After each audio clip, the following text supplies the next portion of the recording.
And you can go ahead and start recording if you haven't already. So, like I said earlier when Tony introduced me, my name is Karan Gajadar. I go by Astronaut on social media, and the name of my company is To Build a Tracer.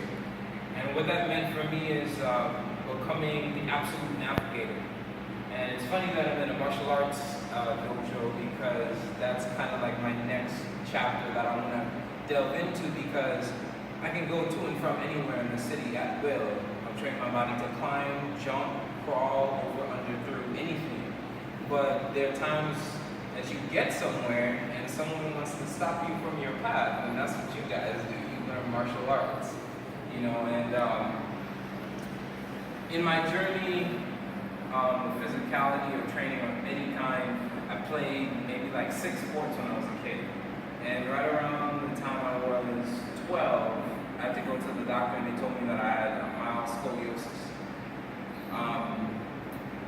The major problem at the time seemed to be the heavy backpacks that we carry in the Caribbean. For some reason, they just give us 5 textbooks to carry per day. But more recently, when I started my parkour training, I would get banged up a lot. And the YouTube yoga stretches weren't working. Some of the stretches or some of the decompression tactics that they had on the parkour channels weren't working either. It wasn't enough.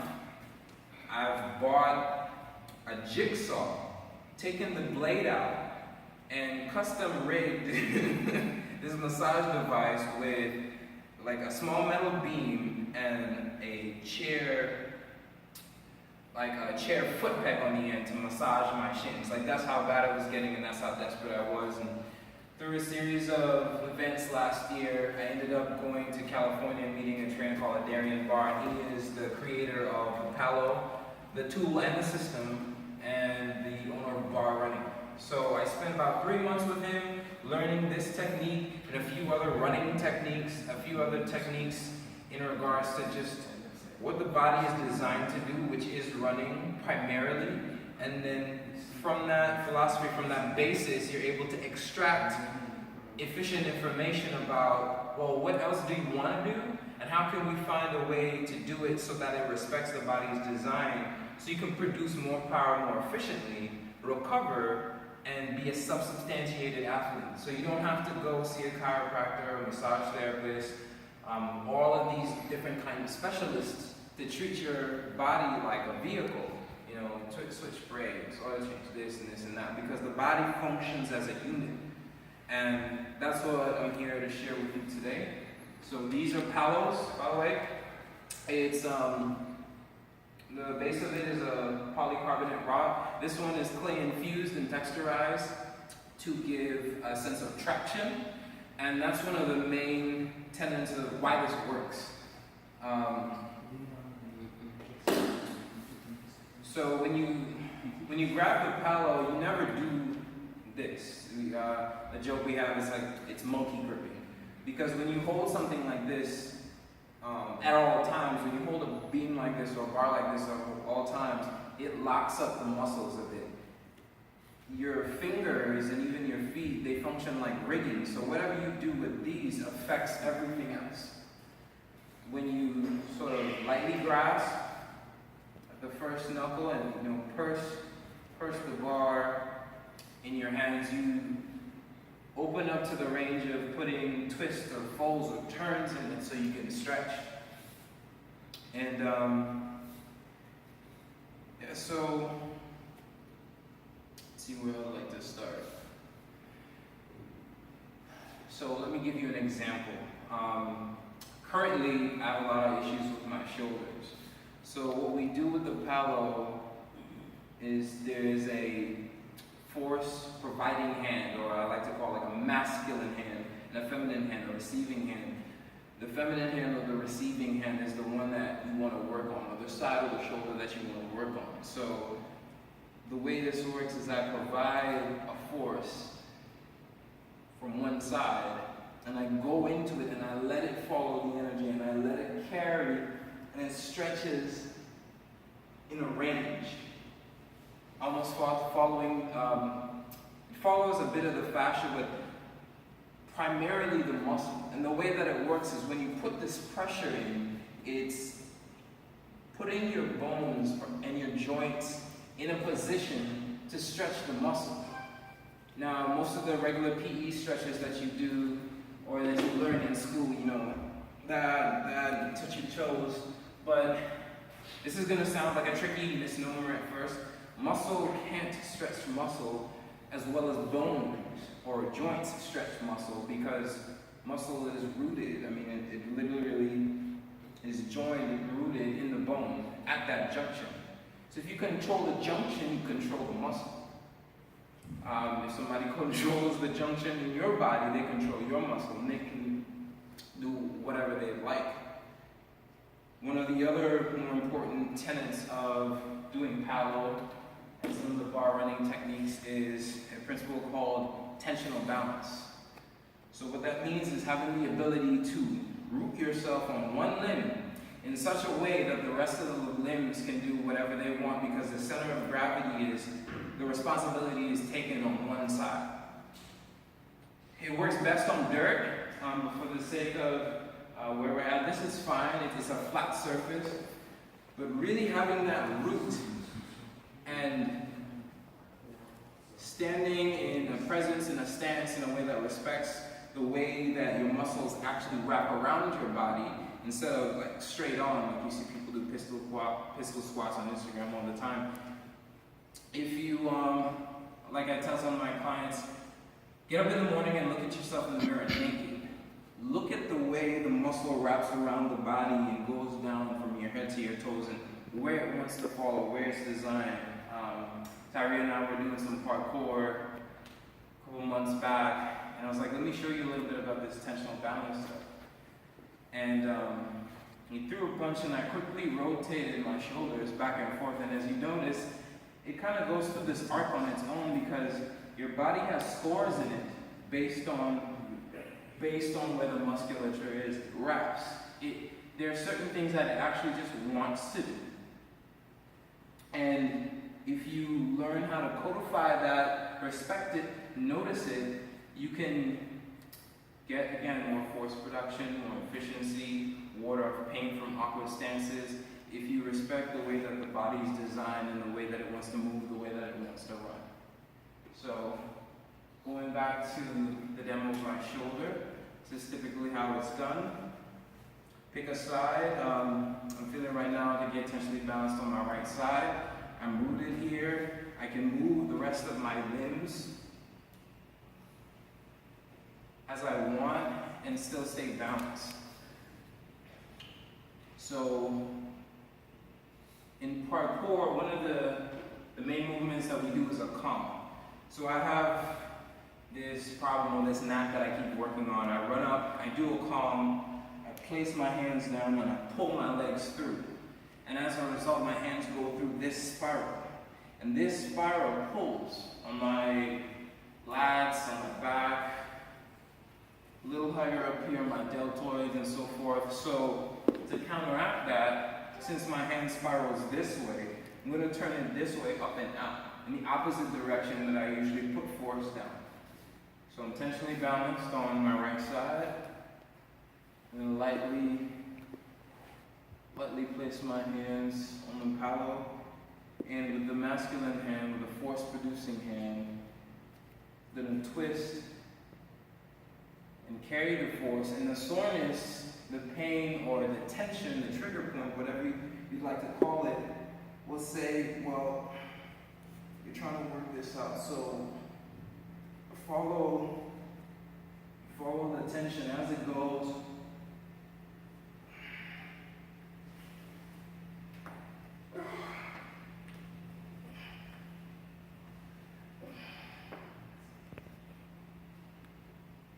As it takes you, and the mantra is fold up to stretch out. So if you imagine like a wet towel or a wet sponge or rag, you can grab it and squeeze it to get the water out, or you can elongate it, twist it, and coil it a second time to pull more of its fabric together to get more water out, and this is kind of how this works. Instead of doing this, I wrap my body so that it's pulling more of my mass, more of my density, along with the power provided from the opposite hand. And it gives you a much deeper stretch. Anybody want to come up and try it? And walk you through it real quick? Yeah. This is very interesting. Okay. It feels really good. Okay, how do I start? So, we were talking over Facebook, and I guess what I like to do is go ahead and work on something that's actually bothering you right now. Okay, so it's my lower back. Your lower back. My lower back, always. Okay, I'll use this one. You. Okay. So, hold the paddle out in front of you like this. Actually, let me give you this one because you need it. Sure. So, for this particular sequence, I want you to apply pressure, lean on the bar with both hands. Now don't grab it like this. Remember, kind of loosen your fingers a bit, but also provide that pressure. And what you're gonna do is get tensionally balanced. You already have your rifle force, so that seems to be the one. Yeah, just never you. Oh, okay. And get tensionally balanced on it first. Hold the bar here, really get rooted in this. As you go lower, you want to twist towards the wrap of that glute muscle. So go this way the lower you go. But you don't need to turn your chest. Okay. You can still face them. And just, you got that slight bend. And provide that force and push the bar outwards. Oh so, yeah, all the pressure's in my lower back. push the bar outwards. But maintain that tension between those two hands in on the bar and push out at the same time. I'm going to get in front of you here so you can see me. Now what I want you to do is drag that loose foot back, all the way back, as far as you can. Keep the tension, keep pushing out that way. Now put it up as high as you can. Oh my goodness. Now, with that height, bring it around as high as you can. Bring it around as high as you can, slowly breathe. And when you get to this point, it's okay, you can keep watching. Okay. When you get to the halfway point, cycle through like that. Alright, so I come up here, as I'm pushing out. Alright. Come around as high as you can. That's how it goes. And then whip it back around. When you come around, walk through it. Oh, okay. Yeah. But don't do it independently. Make it one large arc. Alright, so I'll bring it up here as I'm pushing this out.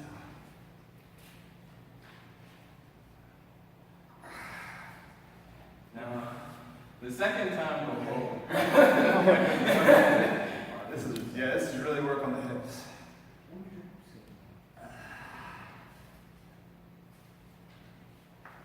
Ooh, yeah. I feel like an old man. But it gets you limber because okay, this is your first time doing it. You're doing really well. You got your balance. You're getting it around.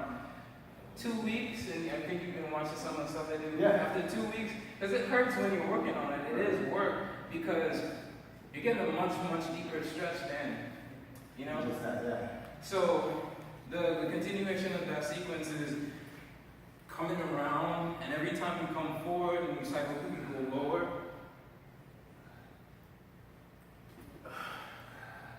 And then the other side.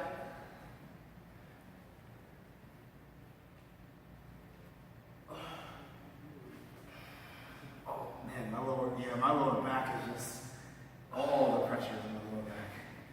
It's really targeting the muscles. That good? Oh yeah, definitely. And then now try it like this. Same sequence? Yeah. That same rotation, put pressure on the bar, push it out in front of you as far as you can.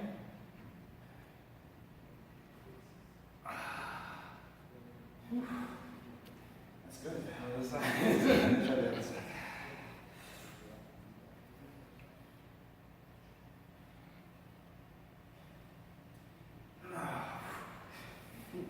I'm going to show you one now that's a little more fun. Okay. And it targets the lower back as well. So, see this foot. So you're going to get intentionally balanced. You can mirror me if you like. Okay. Intentionally balanced on my left leg. Same pressure. Bring it out in front of you. And you're going to pick up the right knee as high as you can. And then you're going to turn to the right. Okay, like this one, the bottom. With the pull, with the pull. Oh, with the pull. So that's the key thing, and thank you for pointing that out. It's when you do the work with the paddle, you're not carrying it around. It goes with the pressure. So okay, so I'm pressuring with my hand. Mm-hmm. I forgot to add that I mentioned that to you. So the benefit of that is like, for instance, like when we like stretch on walls and stuff, or have other people stretch us. Good. You're getting pressure from an outside source that you don't control. When you provide the force and receive the force at the same time, you know it's like a subconscious thing. You know just how much is too much. Yeah. So you can't injure yourself doing this ever, unless you're really trying to. Yeah, of course. But as you practice it, you begin to learn. Okay, where's the limit? Where's my range? Where's my range? Where's my range? But you have control, so you can ease yourself into deeper and deeper turns, deeper and deeper rotations, but it all ends up being at your pace without worrying about that. So with this one, as you go out, lift the right knee as high as you can, you provide the pressure, arms locked out now, and you go, you twist, as you can. Yeah, and dirt helps. Dirt gives you the feedback that's best for it, and it actually helps with your balance. The other thing as well is try to stay on the balls of your feet and the fifth metatarsal. He's recording.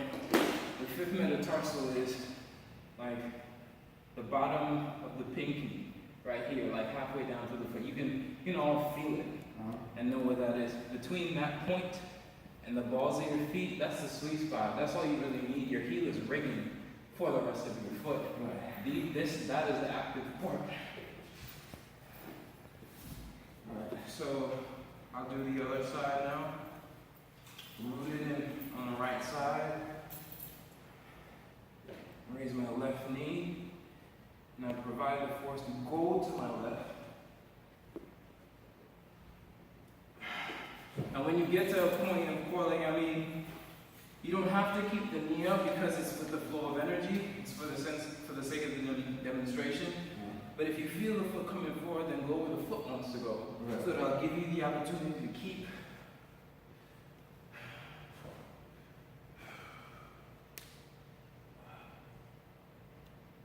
You see, keep coiling. I'm showing you a few of the combinations, but it's as limitless as you decide, well, what's the next kink I want to work on? Right. Where do I want flexibility? Me, it's like shoulder, shoulder, shoulder. So I'm steady, like twisting this way. If there's something that you focus on for a particular day, so I do this internal rotation. Maybe I overdo it, I wake up sore. And get up in the morning, go deep, go the other direction.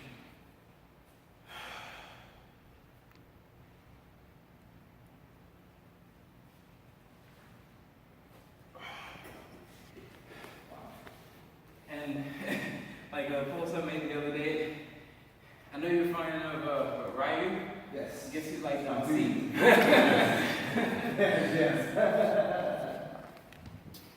One of the other main issues that I have is with my neck. That resorts to a tighter grip and putting a rotation.